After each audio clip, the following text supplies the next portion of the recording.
I started playing guitar when I was 11. Picked up the guitar as a combination between the fact that I had just fallen in love with Blink-182, my older brother was learning guitar, and I thought it would help me pick up chicks. And at least 2 out of those 3 are, correct statements. Guitar will not help you get girls.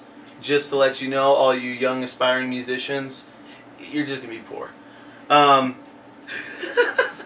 That's Tavis's inspiring message for the day. No. So I started out playing when I was in middle school, and I started off kind of as like a pop-punk guitarist. Really loved bands like Blink-182, Green Day, Offspring, Rufio, like that kind of stuff, pretty energetic pop-punk. And so I played a lot of that. Spent some time in Argentina, where I was digging up a lot of music online and finding a lot of new styles I liked, because I wasn't a huge fan of Argentina's music scene, and so I kind of had to dig to find what I wanted, and I kind of learned there's this whole vast community of bands and musicians underground that are making so much better music than what you can find on the radio, and that's what really intrigued me.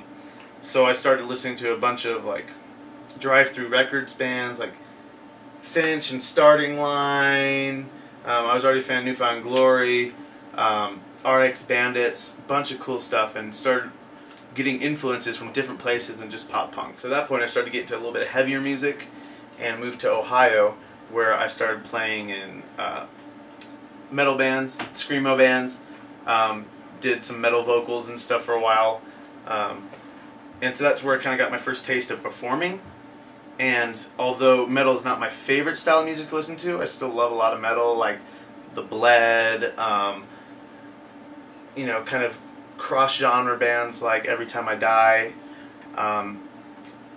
But after kind of pushing myself as far as I could go in that realm, I really started experimenting with other stuff. So I didn't really enjoy my time at BYU because I was just so encompassed with the fact that I was 18 and brokenhearted, and so it just wasn't the right school for me. Met some nice people, but it wasn't the right school for me. So after really being pushed to my wit's end being there, I decided, alright, screw it all. I'm going to pack all my stuff in my car. I'm going to drive out to where my parents live in Colorado, drop off my stuff, and then drive out to California with just my acoustic guitar. Be homeless, I don't care, I just want to play music. I don't even care where I'm living, how much money I have, I just want to be playing my guitar all day.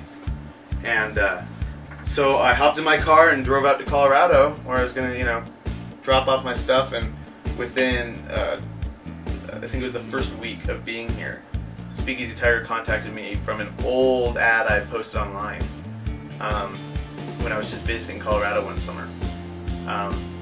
They found the ad online and contacted me just the week I happened to be here.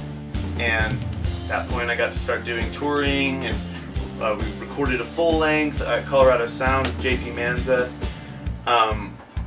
And I got to do the Warped Tour, which was an absolute dream come true. And so it's been kind of just this evolving process for me as to what appeals to me musically and what I want to say with what I'm doing musically. And it's new territory for me in Vices I Admire, so it's we'll see where it goes from here, because I'm not quite sure. It could go anywhere.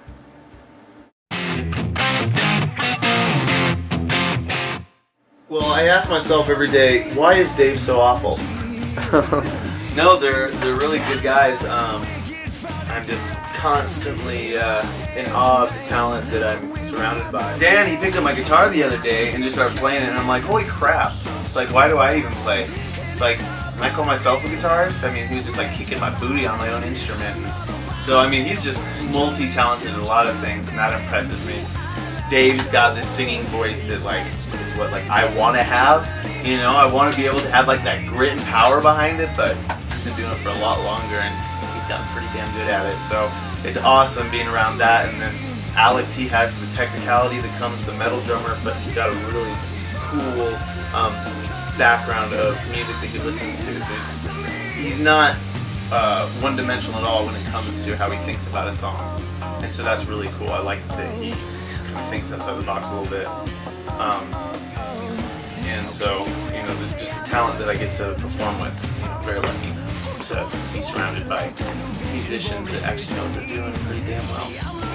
It's a good feeling.